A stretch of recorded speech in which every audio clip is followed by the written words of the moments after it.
Salut et bienvenue sur Cuisine Santé Facile. Aujourd'hui, je vais vous montrer comment je réalise mes petits beignets à domicile pour m'empêcher d'acheter tout ce qu'on vend en route sur lesquels j'ai pas de contrôle en fait. Ici, j'ai le contrôle sur les ingrédients que j'utilise moi-même et je peux savoir comment ajuster la ration alimentaire de mes enfants, ce que je dois leur donner. Donc, en fait, j'aurais besoin de 200 grammes de farine. J'ai 50 grammes de sucre, j'ai 2 œufs, j'ai une cuillère à soupe de levure organique. J'aurais besoin d'une pincée de sel. Vous pouvez prendre un tiers du cuillère à café de sel, hein. Mais moi, comme je suis habituée, je peux prendre sans mesurer parce que je fais régulièrement. Ça, c'est pour cette quantité, pour 200 grammes de farine. Je vais ajouter là directement. On va faire ça comme cela. Je vais d'abord laisser ceci. Ça, c'est de l'eau tiédie. J'ai pris presque 8 centilitres d'eau. Je vais d'abord mélanger avec ceci. Si entre-temps, ça ne suffit pas, je vais y ajouter. Utilisez toujours de l'eau tiède pour mélanger la levure organique afin de faire gonfler un tout petit peu. Quand j'ai mélangé mon sucre, mon sel et ma levure, je garde à côté. Je vais garder à côté comme ceci pour 255 cuillères à soupe d'huile. Vous pouvez mettre du beurre, hein. Moi, je mets de l'huile. C'est ce que j'ai là. Je vais tout mélanger. Et là, maintenant, nous allons mélanger dans notre farine. Les œufs là. On mélange tout d'un coup, hein. Bien travailler la pâte et surtout pas que la pâte, de telle manière que la pâte ne soit pas collante. Voilà pourquoi vous voyez, j'ai d'abord mis juste une petite quantité d'eau. C'est au cas où ça ne suffit pas parce qu'il y a les farines qui absorbent plus d'eau et d'autres pas. Vous voyez toujours, j'ai pris 8 centilitres d'eau de liquide. Parce que vous pouvez décider de mettre de pétrir votre beignet plutôt avec du lait. Donc, j'ai pris 8 centilitres de liquide pour ces beignets. Nous allons pétrir ainsi. Seulement, la pâte doit pas coller dans votre récipient. Elle ne doit pas coller sur vos mains. Vous voyez comment ça se décolle. Vous travaillez énergiquement et vous formez les boules que vous voulez, vous donner les formes que vous voulez. Et vous laissez gonfler, vous laissez au moins 10, 15 à 20 minutes. Ça va dépendre de vous. Il faut travailler énergiquement la pâte pour faire entrer de lait et pour rendre aussi le mélange homogène. Vous voyez comment ça se passe. Le secret de la réussite de cette beignets, c'est de travailler, de bien travailler la pâte et surtout que la pâte ne colle pas si vous ne voulez pas que ça absorbe aussi beaucoup d'huile. Parce que quand la pâte est légère, elle absorbe beaucoup d'huile. Nous avons bien travaillé notre pâte. Elle est homogène. Nous allons donner les formes que nous voulons. Moi, je vais les rouler. Je vais vous montrer comment je les fais. Vous avez vu, ça ne colle pas sur les mains. Maintenant, j'ai mis un peu d'huile sur mon plateau où je vais poser ces pâtes et je vais mettre également un peu d'huile sur mes mains pour faciliter le travail. J'espère que vous voyez. Nous allons comme ça donc rouler. Pour rouler les pâtes, voilà comment on procède. Prenez une quantité, la quantité que vous voulez. Vous ouvrez légèrement, vous refermez en laissant comme si vous laissiez un petit vide au milieu. Formez des ronds. Comme ça que moi je procède. Mes pâtes. Pour la maison, je n'ai pas besoin, je vais juste donner les beignets moyens, ni trop gros, ni trop petits. Donc, voilà comment je procède avec mes beignets. Je vais continuer ainsi. Je vais continuer ainsi jusqu'à finir toute la pâte. Voilà donc.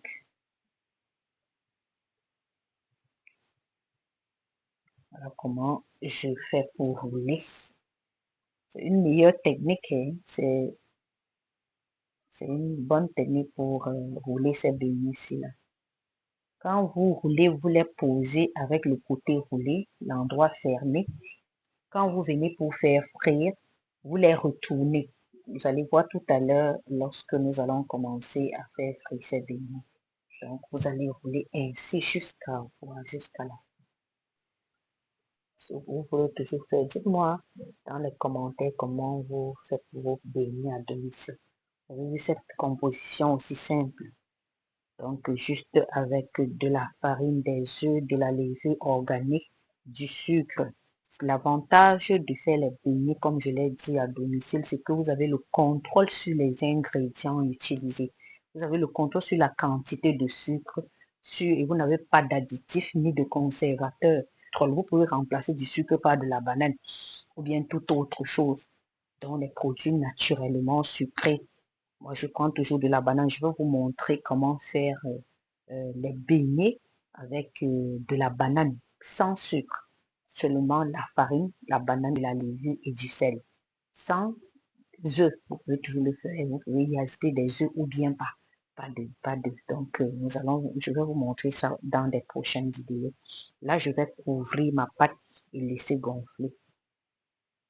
Je vais utiliser ce tissu torchon de cuisine. Voilà, donc je vais laisser gonfler comme ça pendant 10 à 15 minutes, plus nous allons passer à la friture. Nous allons vérifier nos beignets. Nous allons vérifier nos beignets. Vous voyez, ça a gonflé. Léger, donc quand vous voulez que les beignets soient plutôt moelleux et légers, vous ne devez pas laisser les beignets gonfler totalement. Donc dès que les beignets commencent à gonfler, dès que le beignet devient léger, vous commencez les fritures. Commencez à... Ok, nous allons commencer la friture de nos beignets. Ce que vous devez savoir, c'est que vous ne devez pas faire frire vos beignets dans de l'huile chaude.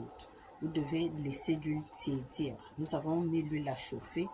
Et si vous ne voulez pas que vos beignets soient légers, il ne faut pas les laisser gonfler à point. Donc, ne laissez pas totalement gonfler. Dès que vos beignets commencent à gonfler, commencez à les faire frire au fur et à mesure. Et on le fait à feu doux. Vous le faites à feu doux. Voilà, nous avons mis notre huile au feu.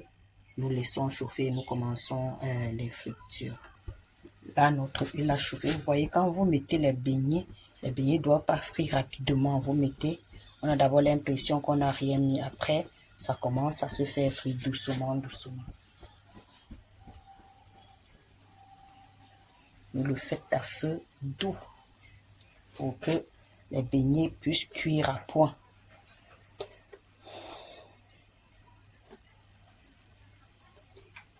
Vous avez vu, comme je vous ai dit tout à l'heure, quand on veut mettre les beignets, quand on les prend, on les retourne. Le côté qui était posé au fond, que vous avez fermé, vous retournez et vous mettez là.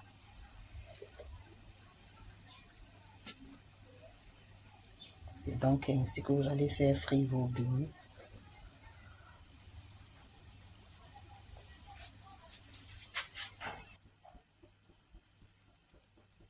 À un certain moment, vous avez l'impression que les beignets ne frient pas. Nos beignets ont doré de deux côtés. Il est temps de les retirer. Nous allons les retirer là. Voyez, vous avez l'impression que les beignets ne sont pas en train de cuire. L'huile ne doit pas trop chauffer, mais vous allez voir vos beignets ont déjà doré. Voyez comme cela, c'est comme ça qu'on fait frire dans ces beignets. Vous les laissez donc ainsi encore jusqu'à ce que le deuxième côté soit doré.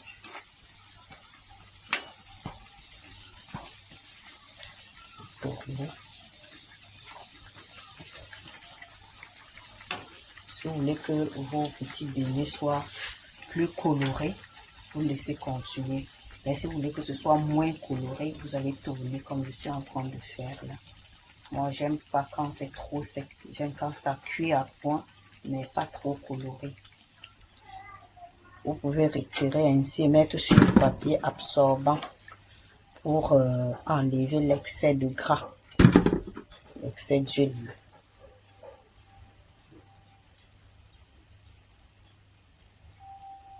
Et quand vous voulez retirer, vous baissez totalement le feu. Ou bien vous l'éteignez carrément pour que l'huile se refroidisse un tout petit peu avant de relancer le prochain tour.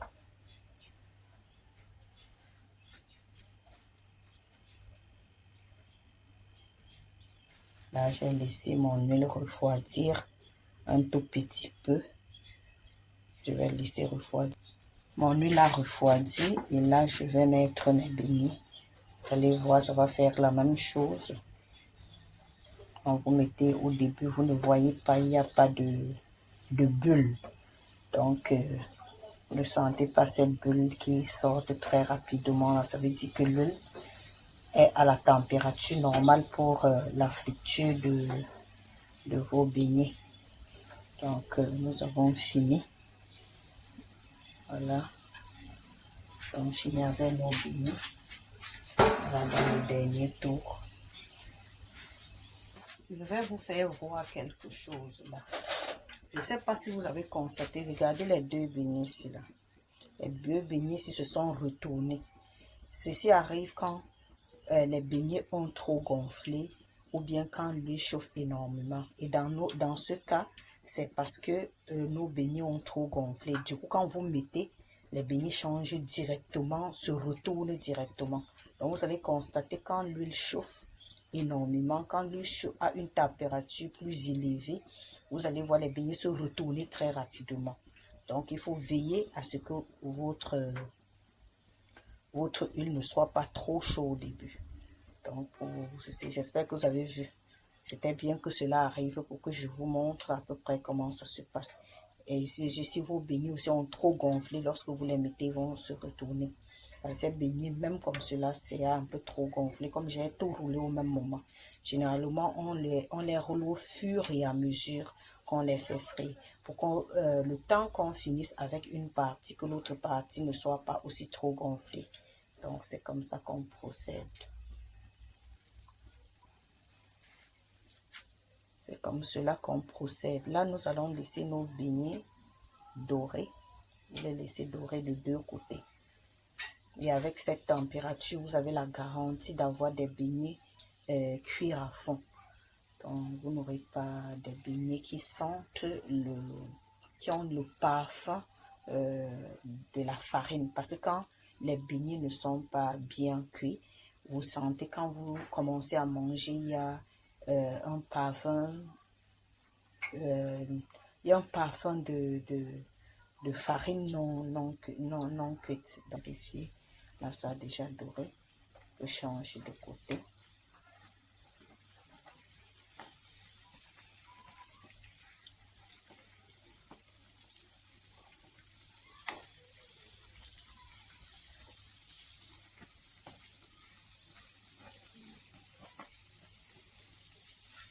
Voilà donc, je l'ai baigné pour au moins 2 à 3 jours. C'est les 2 à 3 jours pour mon petit déjeuner ou bien pour le goûter. Pas besoin d'en prendre assez. 3 beignets pour un enfant, je crois que c'est largement suffisant pour le goûter. Je ne parle pas parce qu'au Cameroun, les gens confondent ce qu'on appelle goûter et ce qu'on appelle le déjeuner. Les enfants, les nourritures qu'on met dans les bols, on les appelle au Cameroun le goûter. Alors que les goûters, généralement, sont des collations que l'on prend entre le petit déjeuner et le déjeuner ou bien entre le déjeuner et le dîner. Donc, le goûter ou la collation se prend entre 10h, 10h30 et 16h, 16h30. Ça, c'est le goûter. Donc, je sais qu'au Cameroun et en Afrique en particulier, on confond ces plats-là, on confond les heures, on confond les noms des repas selon les heures. Donc, le repas de midi est appelé du matin d'abord est appelé petit déjeuner. Le repas de midi est appelé déjeuner et le repas du soir est appelé dîner. Maintenant, ce qu'on appelle goûter, c'est que l'on prend entre les repas est appelé des collations ou des goûters. Donc, Et les goûters généralement sont, parfois ça peut être des noix, des noisettes, ça peut être des bananes, ça peut être du yaourt, ça va dépendre de chacun. Maintenant, ce que nous on appelle goûter, c'est ça. On met dans les bols, on va faire juste un repas. C'est un repas parce qu'on fait comme des repas emportés. Donc, c'est ça qu'on appelle au Cameroun un peu. C'était juste pour vous faire savoir à peu près comment on appelle et pour attirer l'attention des Camerounais sur ce qu'on appelle goûter, pour attirer l'attention des Africains, des Camerounais sur ce qu'on appelle goûter. Le goûter ou bien la collation, ce sont des repas qui se prennent à 10 heures, entre 10 heures, 10h30 ou 11 heures. Ça dépend à quelle heure est-ce qu'on a pris son petit déjeuner. Et le déjeuner, c'est donc ce qu'on prend à midi, entre 12h, 13h30, 13h30, 14h, ça dépend aussi de chacun. Et maintenant, le dîner, c'est ce qu'on prend entre 19h30, 20h, 20h30, donc ou 21h. Parce qu'au Cameroun et en Afrique et au Cameroun en particulier, on mange toujours à des heures tardives. On ne respecte pas donc. Et c'est le tout, ce n'est pas, c'est surtout de manger quand vous avez faim. Et vous n'êtes pas obligé de respecter les heures des repas. Mais il faut manger régulièrement quand vous avez faim. Il faut manger quand vous avez faim. Et je sais qu'il y a des gens je parle des personnes normales, je parle pas des personnes qui ont des problèmes d'appétit, qui ont des pertes d'appétit, parce que souffrir des pertes d'appétit, c'est une maladie, mais une personne normale à une certaine heure a faim, et c'est à cette heure-là qu'il faut manger. Et en nutrition humaine, il faut manger équilibré. Peu importe, les gens vont dire ça coûte cher, mais c'est toujours mieux de manger ainsi pour sa santé. C'est toujours mieux de manger ainsi pour sa santé. Là, nos beignets sont prêts. Je crois que vous avez vu, tourner de temps en temps, jusqu'à voir la couleur qui vous plaît. Si vous aimez que ce soit plus doré, plus foncé, vous laissez. Donc, moi, c'est bon comme cela. Je vais éteindre mon feu et j'enlève les beignets. Donc, je disais, il faut manger équilibré. Si vous tenez vraiment à rester le plus longtemps en santé, il faut manger équilibré. Il ne faut pas prendre, parce qu'en Afrique, il y a des choses qu'on confond. Si quelqu'un mange beaucoup de protéines, bon, on trouve que non, c'est bien. Il faut équilibrer chaque alimentation. Si tu dis tu as besoin de 500 grammes de viande par jour, tu as besoin de 400 grammes de viande par jour, prends seulement 400 grammes de viande. N'excède pas, si c'était 400 grammes, tu prends 600 grammes. Tu fais du mal à tes reins parce que tu auras des gouttes à la longue. Donc ici on te dit prends juste un peu de glucides, tu voudrais te prendre juste 500 grammes de glucides, tu te mets à prendre 600 grammes, tu auras les problèmes de surpoids et à la longue ces problèmes ces maladies nutritionnelles-là, le diabète, l'hypertension et tout ça. Donc, voilà ce que j'ai tenu à vous montrer. Nous avons terminé avec nos beignets. Vous avez vu, c'est trop bien. Je vais vous faire voir ça tout à l'heure. Donc, voici donc nos beignets de tout à l'heure. Voici nos beignets. Nous avons terminé. Nous avons presque un petit beignet comme ceci. Comment c'est tellement moelleux à l'intérieur, ce n'est pas léger. Si vous observez bien, ce ne sont pas des beignets légers. Regardez l'intérieur et ça n'a pas bu l'huile. Regardez les bords. Quand vous voulez savoir que les beignets n'ont pas bu l'huile, vous allez voir directement après la croûte, la partie frite là, vous allez voir s'il y a de l'huile ici, c'est que vos beignets ont bu l'huile, ont absorbé de l'huile. Mais sinon, ces beignets sont bien, vous voyez.